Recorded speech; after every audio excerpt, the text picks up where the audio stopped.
بسم اللہ الرحمن الرحیم بحمد اللہ تعالی۔ آج پھر ہم اپنے درس قرآن کے سلسلہ میں حاضر ہیں۔ اللہ تعالیٰ کے فضل و احسان سے آج ہم پہلے سپارے کا 8 نمبر رکوع جو ہے اس کا آخری حصہ پڑھنے جا رہے ہیں۔ وَإِذْ قَالَ مُوسَىٰ لِقَوْمِهِ إِنَّ اللَّهَ يَأْمُرُكُمْ أَن تَذْبَحُوا بَقَرَةً، اور یاد کرو جب حضرت موسیٰ علیہ السلام نے اپنی قوم سے کہا کہ بے شک اللہ تمہیں حکم دیتا ہے کہ تم ایک گائے کو ذبح کرو، تو یہ ایک واقعہ کی طرف اشارہ ہے کہ بنی اسرائیل کا ایک بوڑھا شخص تھا جو کہ بڑا مالدار تھا، اس کا ایک ہی بیٹا تھا، اور اس کے بھتیجوں نے جو ہے اس کے بیٹے کو قتل کر دیا تاکہ اس کی وراثت کے حقدار جو ہے وہ ہم بن جائیں۔ تو وراثت اس کا مالک بننے کے لیے انہوں نے اپنے چچا زاد بھائی کو قتل کر دیا، اور قتل کر کے اس کو رات منہ اندھیرے میں شہر کے دروازے کے پاس پھینک کے آ گئے دور، اور صبح ہوئی تو خود ہی مدعی بن بیٹھے کہ ہمارے کزن کا، ہمارے چچا کے بیٹے کا جو ہے وہ قاتل بتایا جائے اور اس سے قصاص لیا جائے۔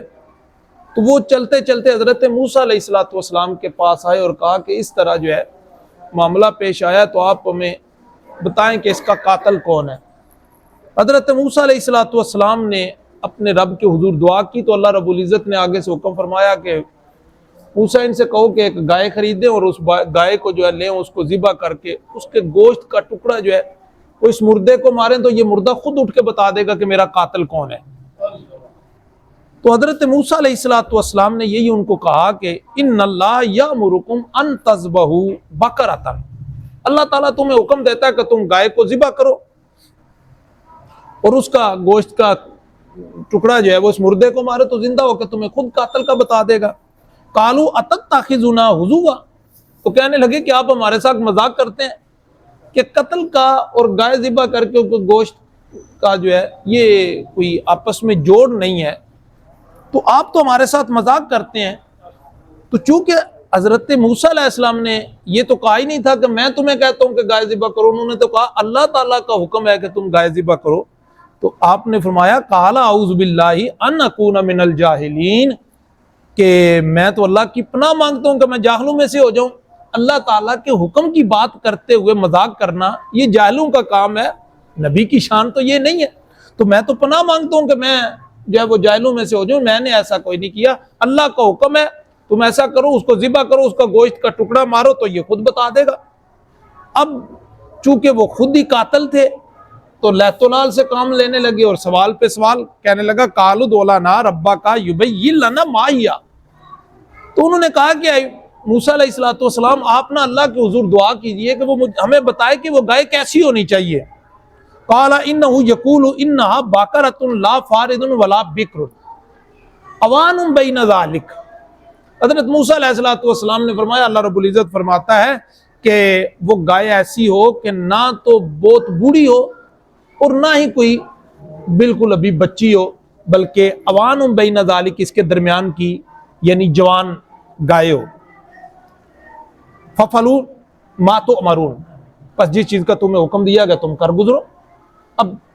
لوگ آئے اور اس طرح کی جو جوان ہو، نہ بوڑھی ہو اور نہ بچی ہو، درمیانی عمر کی ہو جوان، اس کو لو اور اس کو ذبح کرو اور اپنا مقصد حاصل کر لو۔ اب پھر وہ انہوں نے سوال، چونکہ خود ہی قاتل تھے تو شرمندگی کا سامنا کرنا پڑنا تھا، اس لیے قالوا ادع لنا ربک یبین لنا ما لونھا، انہوں نے کہا کہ آپ اپنے رب سے پوچھ کے بتائیے کہ اس کا رنگ کیسا ہونا چاہیے۔ اگلا سوال کر دیا تو قال انہ یقول انہا بقرۃ صفراء فاقع لونھا تسر الناظرین، حضرت موسیٰ علیہ السلام نے فرمایا کہ اللہ رب العزت فرماتا ہے کہ وہ گائے جو ہے ایسی ہو کہ اس کا رنگ زرد ہو اور گہرا زرد رنگ ہو، گہرے زرد رنگ کی گائے ہو،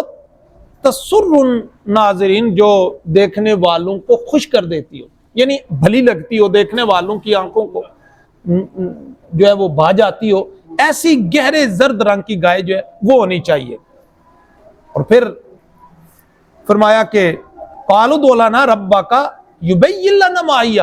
پھر کہنے لگے کہ آپ اپنے رب کے حضور دعا کیجئے، وہ بتائیے، پوچھ کے بتائیے کہ وہ کیسی ہونی چاہیے، تھوڑی مزید وضاحت کر دیں تاکہ ہمیں سمجھ آ جائے کہ وہ گائے کیسی ہو۔ ان البقرہ تشابہ علینا، وہ گائے ہمارے اوپر کیا ہو گئی ہے، مشتبہ ہو گئی ہے، ہمیں سمجھ نہیں آ رہی کہ وہ گائے کیسی ہونی چاہیے۔ یہ نہیں وہ سوال پہ سوال کرتے جا رہے ہیں۔ مفسرین کرام فرماتے ہیں جب انہیں کہا گیا تھا کہ گائے ذبح کرو تو وہ پہلے ہی کوئی گائے ذبح کر دیتے تو وہ کام ہو جاتا، لیکن چونکہ سوال پہ سوال کرتے جا رہے ہیں تو اس کی شرطیں مزید مضبوط سے مضبوط کی جا رہی ہیں۔ تو وَإِنَّا إِن شَاءَ اللَّهُ لَمُهْتَدُونَ، اور بے شک اگر اللہ نے چاہا تو ہم ضرور اس تک پہنچ جائیں گے اور وہ سمجھ جائیں گے اور وہ گائے لے آئیں گے۔ تو یعنی یہاں بھی مفسرین کرام نے لکھا کہ انہوں نے انشاءاللہ کہا تو پھر ان کو مقصد حاصل ہو گیا اور وہ گائے مل بھی گئی، اگر انشاءاللہ نہ کہتے تو وہ مقصد تک نہ پہنچ سکتے۔ تو اسی لیے قرآن مجید میں بھی حکم ہے کہ جب تم کسی بات کو اگلے دن کرنا ہو تو یہ نہ کہو کہ میں یہ کام کروں گا، بلکہ کیا کہو کہ انشاءاللہ میں یہ کام کروں گا، اگر میرے اللہ نے چاہا تو میں ایسا کروں گا۔ اور فرمایا اگر اس وقت بھول گئے ہو تو جب یاد آئے تب کہہ لیا کرو۔ اگر ہم نے کوئی ایسی بات کہہ دی کہ جو کل کہی تھی کہ جی میں یہ کام کروں گا اور ذہن میں آیا کہ یار اس وقت تو میں نے انشاءاللہ نہیں کہا تھا، تو ابھی جب یاد آیا تو اسی وقت کہے کہ انشاءاللہ اگر میرے رب نے چاہا تو میں ایسا کروں گا۔ تو اس لیے انہوں نے کہا انا انشاء اللہ لمہتدون، ہم اگر اللہ نے چاہا تو اس تک پہنچ جائیں گے۔ قال انہ یقول انہا باقرۃ لا ذلول تسیر الارض ولا تسقی الحرث مسلمۃ لا شیۃ فیہا۔ تو حضرت موسیٰ علیہ السلام نے فرمایا، اللہ رب العزت فرماتا ہے کہ وہ گائے ایسی ہو کہ اس سے زمین میں ہل چلانے کا کام نہ لیا گیا ہو،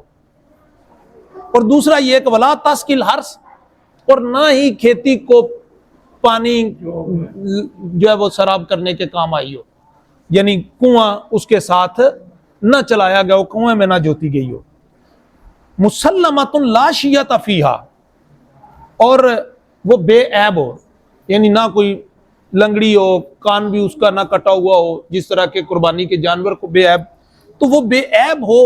اور بے داغ ہو، اس میں کسی قسم کی کوئی داغ بھی نہ ہو۔ قالوا الآن جئت بالحق، کہنے لگے کہ اب ہم جو ہے وہ آپ حق لے کر آئے ہیں اور ہمیں اب سمجھ آ گئی، اب بات کلیئر ہو گئی، ہمیں سمجھ آ گئی کہ وہ گائے کیسی ہونی چاہیے، اب آپ صحیح بات لے کے آئے ہیں۔ فذبحوها، پس انہوں نے وہ گائے لی اور اس کو ذبح کر لیا۔ وما کادوا یفعلون، وہ ایسا کرتے ہوئے دکھائی دیتے نہیں تھے، وہ ایسا کرنے والے نہیں تھے، کیونکہ انہوں نے خود ہی تو وہ قاتل تھے اور خود ہی مدعی بن گئے۔ اب چونکہ ان کے سارے سوالات کا جواب دے دیا گیا اور اس طرح سے جو ہے وہ ان کے لیے راہ فرار باقی نہ رہی، باقی قوم نے ان کو مجبور کیا کہ وہ ایسا کرے۔ اور کہا جاتا ہے کہ یہ جو گائے جس کی نشانیاں بیان کی گئی ہیں، یہ ایک اللہ تعالیٰ کا بڑا نیک بندہ تھا بنی اسرائیل کا، تو اس کا جو ہے وہ ایک چھوٹا بچہ تھا اور اس کے ہاں ایک گائے کی چھوٹی سی بچیا تھی۔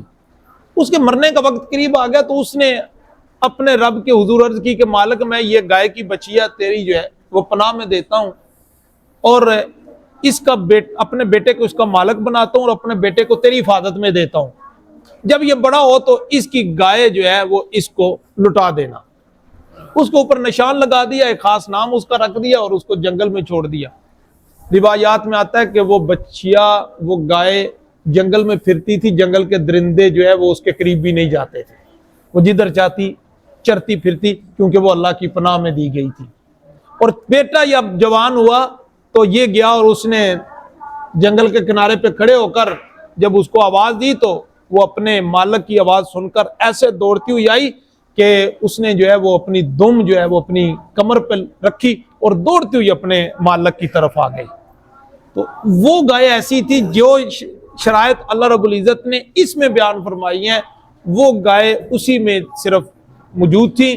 اور جب انہیں پتا چلا کہ یہ ایسی گائے کی تلاش میں اور اس طرح کی گائے صرف یہ ایک ہی ہے، تو انہوں نے پھر اپنی منہ مانگی قیمت مانگی اور منہ مانگی قیمت انہیں مل گئی۔ اور کہا جاتا ہے کہ قیمت انہوں نے کہا تھا کہ وہ اس کی کھال جو ہے وہ سونے کے ساتھ بھر کر ان کو دی جائے،